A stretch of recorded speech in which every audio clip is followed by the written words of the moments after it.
जीर्ण उद्धारू केला सूर्यवंशी उद्योगाला सूर्य जो आता रामाचा अवतार त्याच्या करता आहे दुष्टाला संपवण्या करता भरत म्हणू लागला आमचा अवतार त्याच्या करता आहे धर्म रक्षा होया अवतार तो वा आता बघायचं काम नाही बघा कसं आहे दोन्ही बी सारखे म्हणजे बघायचं काम नाही संसार गाडी गुडगुड असताना पळत राहते आणि काय करतात त्याला विलास नसते आता काय करावं पण आता बाई प्रयत्न केल्यावर तुम्हाला बरोबर ज्ञान प्राप्त होणार पण प्रयत्न करावं लागतात प्रयत्नाशिवाय काही होत नाही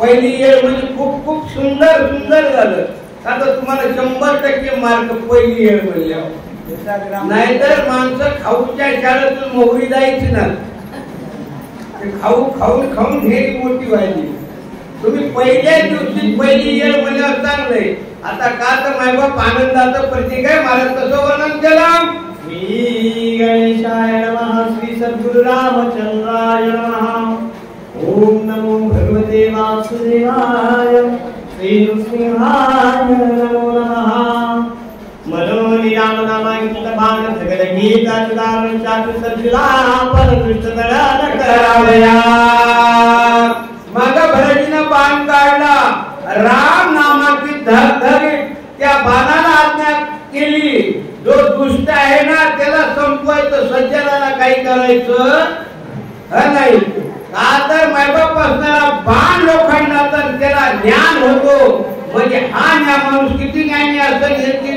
तुलना करता येत नाही काय सांगितलं राम नाम स्मरण धनुषी बोडी काढून हो बाणाची आज्ञा करून दुष्ट दळण करावे सांगितलं बघा जायचं दुष्टाला संपून टाकायचं हे तुझं काम आहे असं बोलले सीताची कडकडाची बाण पडला ती संकटी कोणावरी कलानी शरवृष्टी यावत दृष्टी बाण वर गेल्यावर मरुद्राच्या जवळ आता मरुद्रा देवाचं चिंतन करणारे आणि माझ्या मालकानं सांगितलं दुष्टाला संपवायचं सज्जनाला काही करायचं नाही मग काय केलं दोन्ही जाग तरी येथून भरत दंडीर संपूर्ण कपिसी करा तरी आशी स्मरण आता माग जावं तर भरत माग येऊ देत नाही मोहरी जावं तर मोहरी जाता येत नाही म्हणजे बाणावर संकट काय आलं धर्म संकट येतच असते एखाद्या बाळात प्रत्येकाला येत असते म्हणजे स्वतःच्या मालकीनुसार आणि स्वतःच्या आईचं भांडण लागावं स्वतःच्या बायकोचं लागावं आईचं जर तिथं कोणा पण बोलावं होय बायकोकडून जर बोललं तर माय म्हणती बापू तुला मी ओढल्या जागेवर झोपवलं मी ओढल्या जागेवर झोपली माईचं मन दुसतंय आणि माईकडून बोललं तर ती बाई म्हणती तसंच गोसाई राहत होत माईकून बोलायचं असल्यावर म्हणजे कोण कोणच बोलता येत नाही म्हणजे याला धर्म संकट म्हणायचं तसं भरतावर धर्म संकट आलं भरत तुझी म्हणू लागले मोहरी जाता येत नाही का तर मोहरचा राम भक्त हनुमंतराय आहे आणि मागं जावं तर रामाचा भाऊ भरत आहे मागही जाता येत नाही मग दोन्हीच्या मधला पर्याय काय आहे महाराज हरिताची आज्ञा सिद्धगंधाची कृष्णाची दुष्ट मनन एक पिसी राम स्मरणे मग माझ्या बापांनी सांगितलं दुष्टाला मारायचं आता मोहर त्याला दुष्ट म्हणता येते काय आता दुष्ट कसं म्हणता येईल या टायमाला एवढे माणसं जागे म्हणजे या माणसाला पापी म्हणता येते काय हा पापी म्हणता येईल जो माणूस झोपी गेला त्याला तस आता मरुद्रा आता देवाचं भजन करणारे बाण विचार करू लागला आता काय करू स्वामीचा आज्ञेचे उल्लंघन न घडे साधवाज्ञा शिला आईचे विचार निवारे थोडे चरणाकडे बाण हुशार होता बाण म्हणला तर आपल्या मालकाचाही असणार अपमान झाला नाही पाहिजे, आपली आलेली चक्कर फेल गेली नाही पाहिजे. मग काय करायचं? घडविया सर्जनाचे पाया पदे कधीच स्वामी कार्य सिद्धी सदा विजय होय प्रयोगी. सज्जन माणसाचे पाय धरले आपली येऊ शकत नाही, का तर सज्जन माणसाच्या पायात एवढी शक्ती असती ज्याचं आचरण पवित्र आहे त्याचे चरण पवित्र असतात. का तर आचरण याला लय महत्व आहे बरं, का तर माणूस आचरणाला नंबर 1 असतो.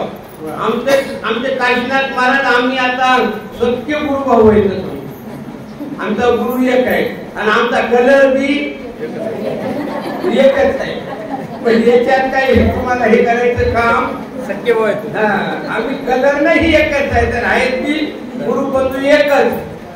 का तर ठाकर बुवा मोतीराम महाराजांचे गुरु मोतीराम महाराज, मारुतराम महाराज आमचे गुरु. का तर आम्ही गुरु बंधूच आहेत आणि कलर नाही असं तुम्हाला गुरु बंधू नाही कळालं तर कलर न समजायचे हे दोघं भाऊ. त्याला कलरला काय करावं त्याला. आता मी आणि आमची बायको, आता बायको तुम्हाला ह्याच भाषेत सांगावं लागेल आमची जोडी कशी आहे. पहिल्या काळात होते बघा, परभणी ते गंगाखेड, काळी पिवळी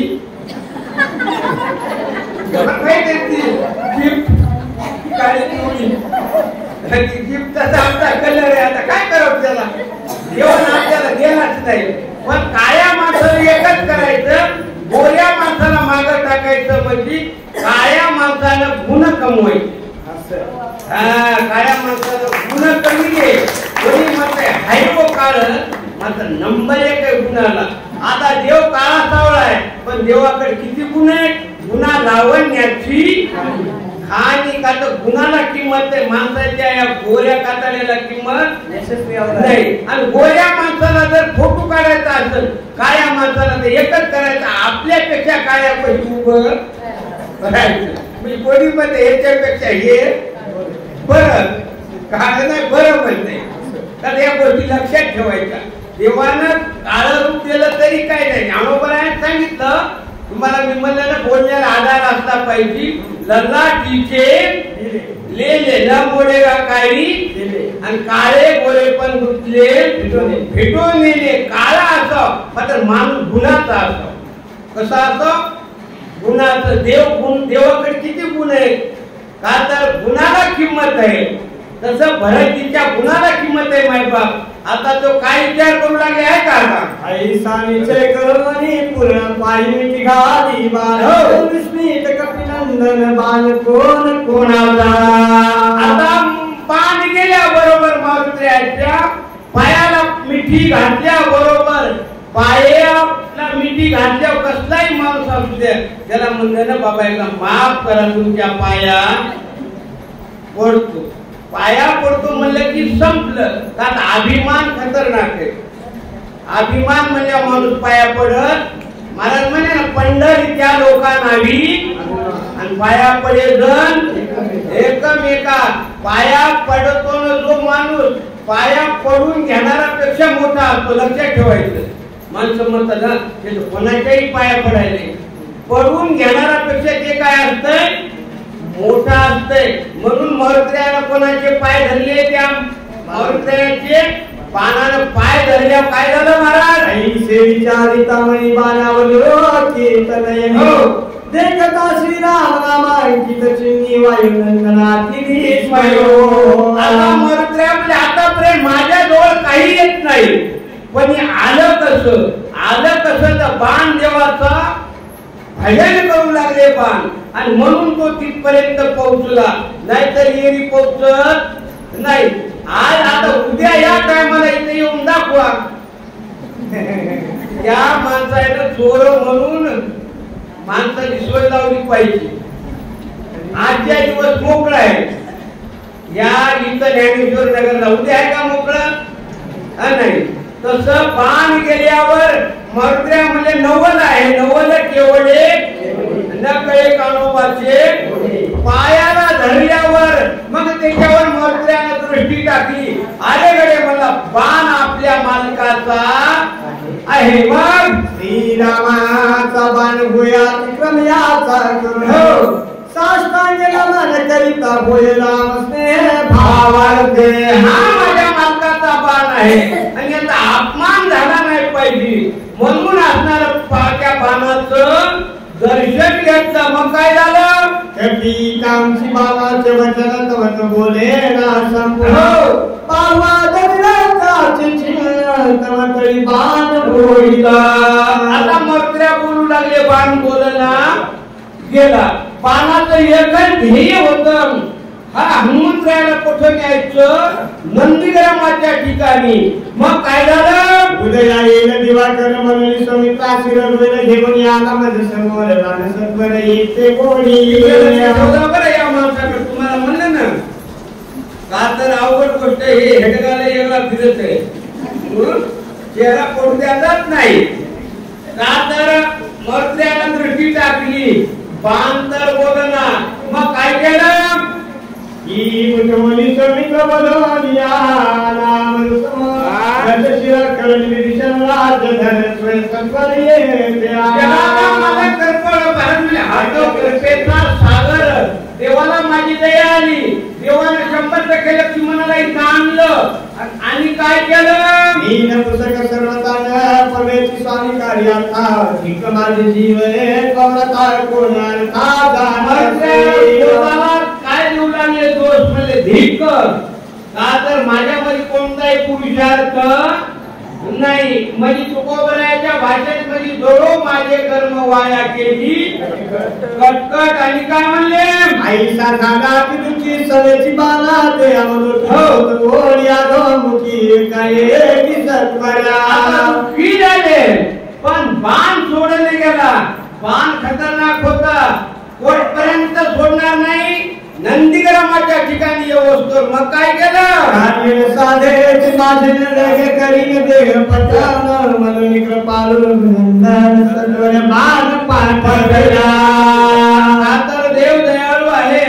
हातो कृपेचा सागर उभा कटी ठेवूनी कर असा तो देव कृपाळू आहे. देवाला माझी दया आली. देव इथपर्यंत सर्व कार्य केलं, लक्ष्मणजीलाही आणलं. असं मोहित्र्याचा भरम. मग काय झालं? आता असं काही बनते आज्ञा करणे निश्चित दुसरेला बाणात विलंब येते मोहित्र्याने ठरवलं काही असो तुका म्हणे घालू तयावरी हार. होईल कैवारी नाराय तुका म्हणे घालू तयावरी भार वाहू हा संसार. हनुमानाचा किंकरा धरून जन्मात टाकली बाणावरी शरीर निघाला सत्वरा बाणले. एखाद्या पण मलाही थोडं बाजू जाऊन बघावं लागते थोडे कसे. का तर मग त्या ठिकाणी बाणावर हे टाकल्याबरोबर बाण निघाला. बाण सरळ खाली आला. मग काय झालं? आकळाय देता राम पुढे देखला नंदीग्राम रचनाती मनोरम भक्तोत्तम भरत धरे. आता अयोध्येच्या प्रांतात आल्यावर हनुमंतराय म्हणू लागले, आज पिटले माझे कोडे बहु दिवसाचे साकडे. ते वातावरण बघितल्या मायबाप असणार तेव्हाच कळत आहे. आपण म्हणतो ना तर घराची कळा काय सांगतय अंगात जर असे आता राहिले नाही. मला त्या खपल्या निघाल्यावर पाहुणा पहिल्या काळात होता, आता नाही राहिलं. आता प्रत्येकाच्या घरामध्ये गट्टू झाले, काँक्रीट झालं. आता भाग्यवान माणसं आहेत आपण. तर आता नंबर 1 आहे.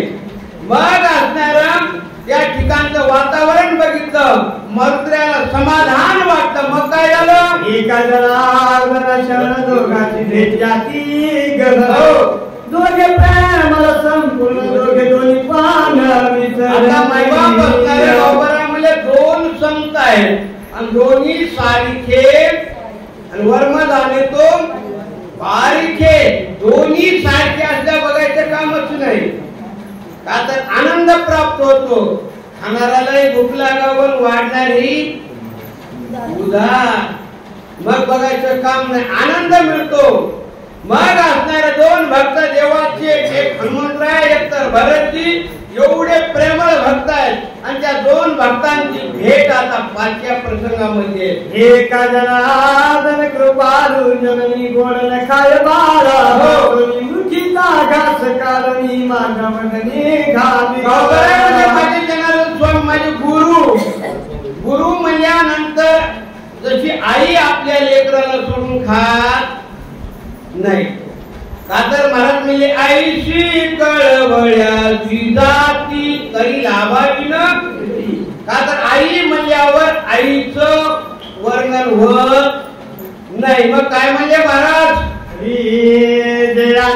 खावणे त्याचे मुखी घास न खाता पायावरी बळे पालने घास कोणले मुखामा आई म्हणल्यानंतर लेकरू लई कसं असते आवडीत असते माय दूध घेती वाटीत आणि चमचा भरते त्या तोंडात टाकण्याचा प्रयत्न करते मात्र ते लेकरू जर असं तसं असतं मिठी मारतय मग माय त्याच्या टाळूला चापट मारल्यावर रडल्या बरोबर त्याच्या तोंडात ते चमचा सोडणं हे काम कोण करत आई तशी गावभर आहे म्हणजे माझी आई आणि माझ्या आईनं रामायण रूपी हा माझ्या मुखामध्ये काय दिला हात दिला जगू लागले वादिसिये नकळची नादाली झाली हो पाले काजनादन या विधान विश्ववाता म्हणू लागले वाद कोणला म्हणले एकाही वाचकानं आपल्यासारखा वाचक नाही तयार केला एकाही सूचकानं सूचक नाही तयार केला त्याला काय म्हणले वाद म्हणले का तर महाराज म्हणले तुका म्हणे अंगे व्हायचे आणि तरीच महिमान येईल कळो का तर असणार आपण हे झाल्याशिवाय आनंद मिळत नाही मग काय म्हणले ब्रह्मादिक पुत्रादी ब्रह्मांड सुधी काने प्रेमानी मदती जाली लक्षणा आई म्हणल्यावर आईनं सर्व जगाला जन्म दिला महाराज म्हणले ना अनादि निर्गुण प्रगटली भवानी तिने सर्व असणारे जगाला जन्म देणारी कोण आहे आई आहे त्या आईचं महत्व महाराजांनी वर्णन केलं कामिल्या उदक जाले की भुकिल्या देवघाला पे मदगी सर्व दान संभवे ते उल्हावरे कामिल्या उदक द्यावे का भुकेल्या जेवू घालावे हे मज का तर याला असं करण्याकरता आई स्वामी लागण आईलाच लेकराची किंमत कळती बाकीच्याला नाही कळत ना आता आमचे हे रामायणाचे याला किती बी काही होत्या झोपी जाणार बाहेर तर तुम्हाला 500 रुपये दिला झोपी जात का हो तुम्ही म्हणता 500 ठोकून दे मला झोपी जात नाही का तर मायबाप याला काय लागतं याच्या मधलंच आणि कसं आहे तुम्ही याच्यातलेच आहे सगळे माणसं कशातलेच याच्यातलेच आहे आणि इथं बसणारे आम्ही तुमच्यातलेच आहे मनुष्य वा वा माझ्या काही म्हणजे इथं वाचक सूचक बसतात म्हणजे आम्हाला तुम्ही लय बकळ जड समजायचं ना हुशार समजायचं ना तुम्ही आमच्यापेक्षा बसलेले लय जड असतात तुम्ही कधी बघा वर असतंय ते हलकं पारडं असतंय खाली असतंय ते जड असतंय तुम्ही जे खाली जे माणसं बसलेले तुम्ही एवढे जड आहेत माय थोडे डोळे हे करा बरं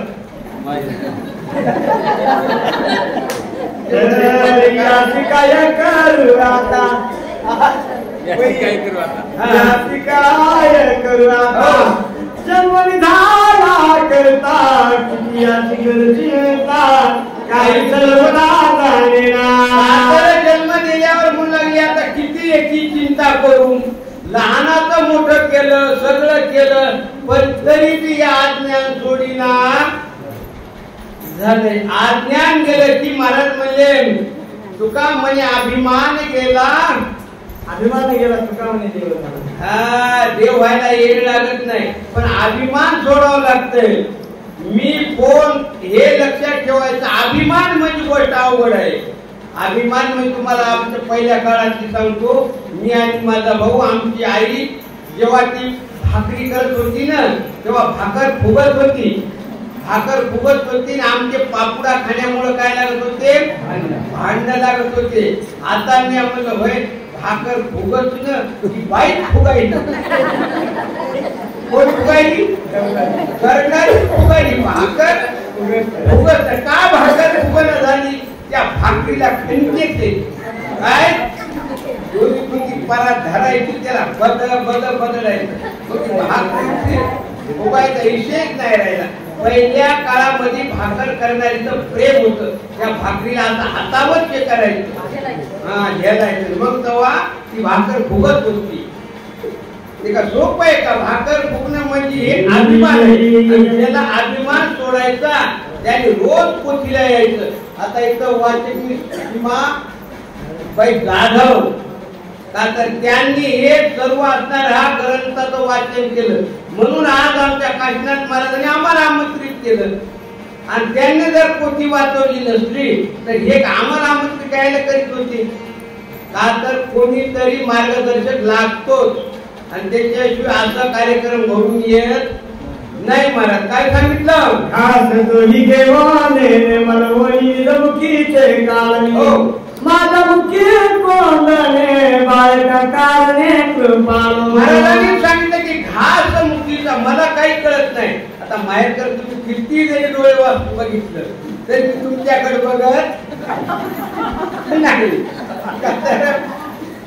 का तर महाराज म्हणजे ना आता काष्ट या म्हणती जे लाकडावर लाकूड घासल्यावर काय तयार होत आहे, अग्नी. तसं तुम्ही डोळे वाचते मी इकडे बघत. का तर आनंदाचं प्रतीक आहे. महाराज काय सांगू लागले, आधी सुनेत रामकथा माऊलीची घास गोळ घालावची तार काही सर्वता जाणेला, काही सर्वता जाणे. अति सुरस रामकथा, कथा सांगते सुरस सांगायची, हिरत सांगायची नाही. सांगणार तर एखाद्या मेल्या मुडजावणी बोल लागल्या मोर झोपी जाताना काय होईल. आता नंबर एक बोलायचं, बोलतावळ त्याचे साथ आणि मवाळ सुंदर बोलायचं. नंतर आपली रात्र आनंदात पार पडली पाहिजे ही काळजी सूचकाने घ्यायची. थोडा येळ होऊ द्या, येळ झाला तरी आपली सुगुरले त्याला काय भडा टाकतील सगळं जळून. आनंदाचं प्रतीक आहे आणि तुमच्यामुळेच आम्ही घेत ना काम. तर बाई आपली माहित आहे की किती कन्या हे ती वर्णन भडभड आनंदाचं प्रतीक आहे. महाराज काय वर्णन केलं, ही कृपाळू केसी तोनिचे कारोनी मेघेसी मुक्ता माती मुखासी जमानुसी सुखाने. ब्राह्मण रूपी नाथबाबांनी माझ्या मुखात घातला असं गावभर आहे का मनोगत आहे. मालकाच्या धनी धारिते काशी सचनी झाले पण आणि काजी नकळे सदे सद्गुरुने जाणले की बसवतिया. हे महाराज असणारे सद्गुरु नाही तर मग आई जन्म देणार या दोघांना जे लेकराचं प्रेम कळतो अन्यथा करू शकत नाही. महाराजांनी काय सांगितलं, एका जनार्दन शरण कपिला पाणी आणि आपण गुण कथन पुढे असे. जनार्दन आपल्या पुढला शरण जाऊन महाराज वर्णन करू लागले. हनुमंतराया 7 पाशात नाही बांधल्या जाणारा. मर्त्र्याला कशात बांधलं, देवाच्या चिंतनामुळे मर्त्र्या कुठे आले, नंदीग्रामाच्या ठिकाणी. आता 2 भक्तांची भेट आहे. सुंदर सुंदर वर्णन आहे. मायबाप असणार आनंदाचं प्रतीक आहे. आता बैसेकर